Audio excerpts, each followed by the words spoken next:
As a lifelong fan of all things video games, I have always been fascinated by the history and the legacy of retro gaming. As I was born in the latter half of Gen Z, I never got to experience that golden era of video games. However, with the power of emulation and all the tools to play these classic and genre-defining games, I wanted to go back in time and experience gaming in a bygone era. This is what it was like for a Gen Z to play retro games in the modern day.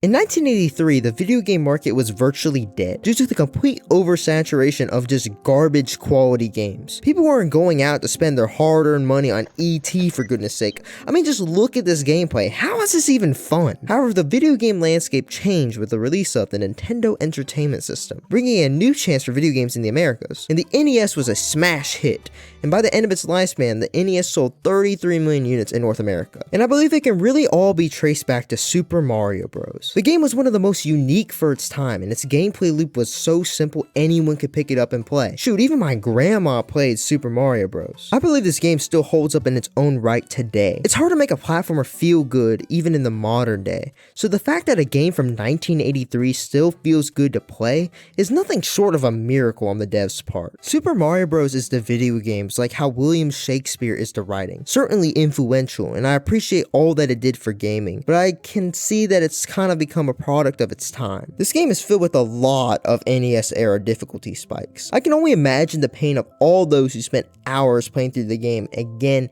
and again and died in 8-4 after getting lost. It's a good game, but I'm not going to be playing this game over any Mario entry after it.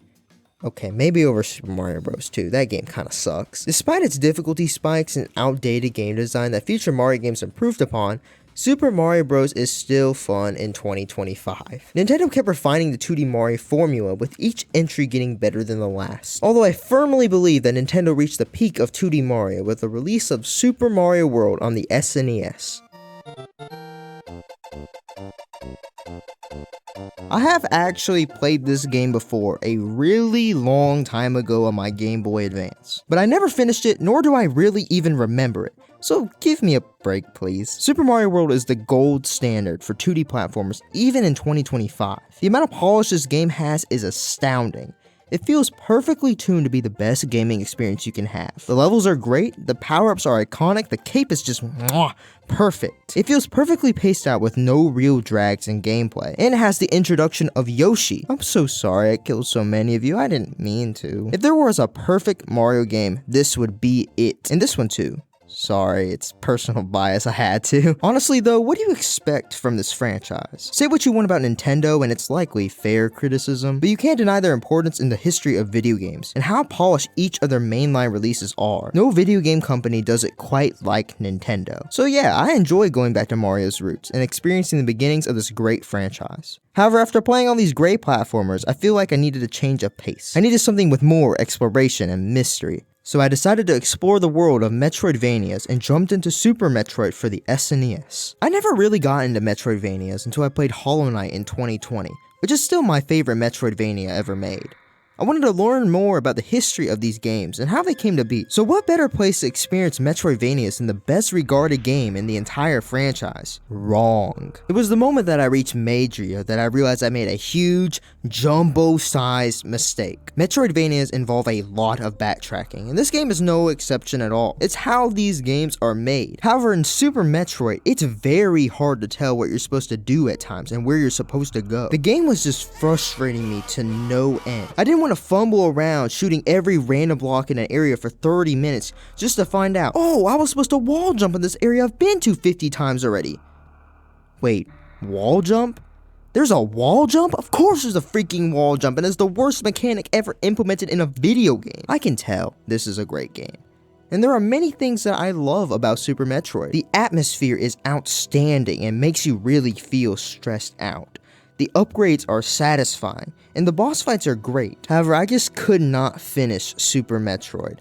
Now, after I play Metroid Fusion and Zero Mission, I plan to return to Super Metroid. Until then, it will have to remain unfinished. After my interesting realization and experience with Super Metroid, I needed a break from Metroidvanias. I needed something more exciting, and that's when I jumped into the exhilarating world of fighting games. The fighting game genre is one of the most important genres to video games as a whole, and helped spawn the entire esports scene. Now, I didn't get into fighting games until the release of Street Fighter 6. I've always been interested in fighting games and bought quite a few over the years, but I often got intimidated by their high skill ceilings and I didn't know at all how to play them. Show younger me a Z motion and I'll just quit outright. That wasn't until Street Fighter 6 came and put me in a chokehold for about a month. And ever since then, I have loved fighting games and have revisited some of the ones that I've put down over the years. So when I decided to make this video, I had to play a bunch of fighting games and experience some of fighting game history, which is why I started with the grandfather of all fighting games, Street Fighter 2. It's one of the most important video games of all time, and single-handedly shaped the entire fighting game genre as we know it today. Super Street Fighter 2 Turbo in particular is still being played competitively today,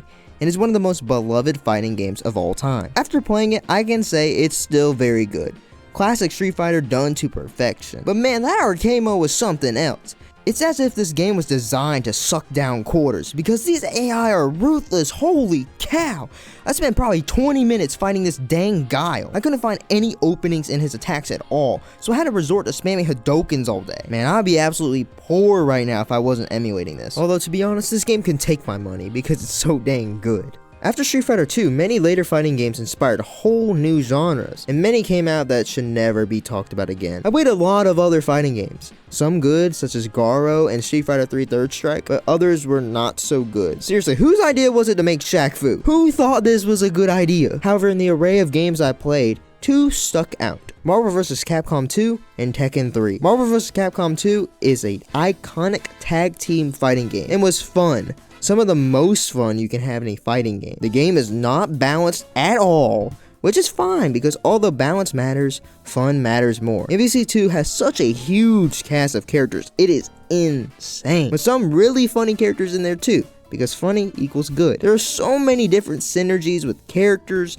absolutely insane combos at high tier play, fun arcade modes, and now you can play it online with rollback netcode, which is awesome. This for sure lives up to the hype and the adoration has acquired over the years, because sometimes you just want to have fun. Although this game did not pioneer the tag team fighting genre, it would be hard to say that it wasn't the standard moving forward. I really enjoyed MVC2, and I hope to buy that Marvel and Capcom collection whenever I get the money. I can't right now because I'm kind of broke. Moving forward for Marvel vs. Capcom 2, I picked up Tekken 3 on a whim. I've never really played Tekken at all, but surprisingly, I had a great time playing Tekken 3. I'm awful though. Really bad at this game, and the move list is definitely intimidating. However, I can see why people love Tekken so much. In traditional 2D fighters, you move left, right, up, and kind of down, but in Tekken, I can move in a 3D space. This adds so much depth and gameplay that I never really thought of before. And I played the arcade mode for a while, and it's just such a blast. Maybe one day I'll pick up a modern Tekken game, maybe not Tekken 8 right now, and give it a shot. Following my fighting game extravaganza, I kind of fumbled around for a bit, playing whatever from a wide variety of genres, kind of with no sense of direction at all. Okay, kind of rapid fire list. I played a little bit of Earthbound, which I highly recommend if you play Undertale, One Shot, Amori, or games like them. This is a high quality, goofy game with a lot of other underlying elements too. I played some F-Zero, which was a lot of fun. Nintendo, please make more. I'm begging you. I'll get on my hands and knees and beg. I'm just starving at this point. Sorry about that. Symphony of the Night is probably the best Metroidvania I've played since Hollow Knight. Now, I love the Persona franchise, so I decided to play Revelations Persona to torture myself. That was not fun at all. I don't know why Atlas decided to localize the game the way they did, but just don't play it. Play the PSP version instead, or just don't play it at all. To be honest with you, I was getting real tired of just jumping from one game to another, so I decided to just stick to one game, which is why I chose a game from a franchise that I love dearly, and one of the most important games of all time, The Legend of Zelda: Ocarina of Time. Ocarina of Time is the only game on Metacritic to score a 99. Although the score itself has a strange history, it has become an icon of the perfect video game for a great reason. This game is simply just one of the best games ever made. Along with Link to the Past, Ocarina of Time just elevated the Zelda series to the high standard of quality that it has today. Whilst later entries of the Zelda franchise I feel are better in some ways, there is just something oddly special about Ocarina of Time. It's a deeply enriching journey, home to some of the most iconic dungeons, music, and characters in the entire Zelda franchise. This game introduced Ganondorf, for gosh sakes. After over 25 years, this game is still such a gem. The dungeons are fantastic. Barely any Zelda game comes close to the dungeon quality of Ocarina of Time. And the only bad dungeon is the water temple, which is fair, but you should probably use a guide for that now. The puzzles in the dungeons feel rewarding to solve and are very unique. The bosses in these dungeons are also some of the most iconic in the entire Zelda franchise. In addition, I feel like this game's scope is still impressive. This game throws such a large world for you to explore, and even though it's technically not an open world game, it feels so much better to explore than most modern open world games. There was a lot of thought and care put into this world. Ocarina of Time also houses some of the coolest moments in all of Zelda, like when Link pulls the Master Sword for the first time, or the Sheik reveal. It's such a magnificent title, and quite frankly deserves the #1 spot. Games like this come once in a blue moon, and are so unforgettable. There is a reason why so many people say this is one of the best video games of all time. After playing Ocarina of Time, I called it quits until a later day, and that ended my journey of playing these classic games.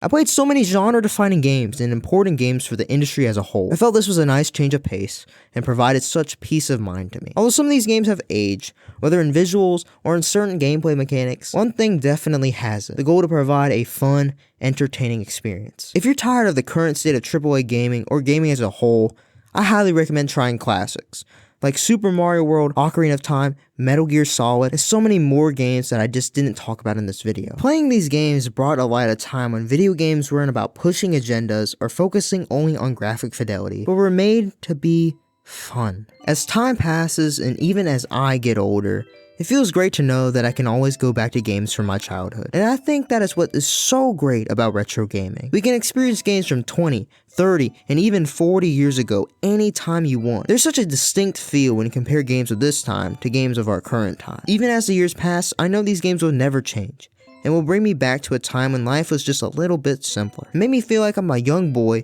sitting in front of my TV playing video games again with not a care in the world. And that really is what retro gaming is all about.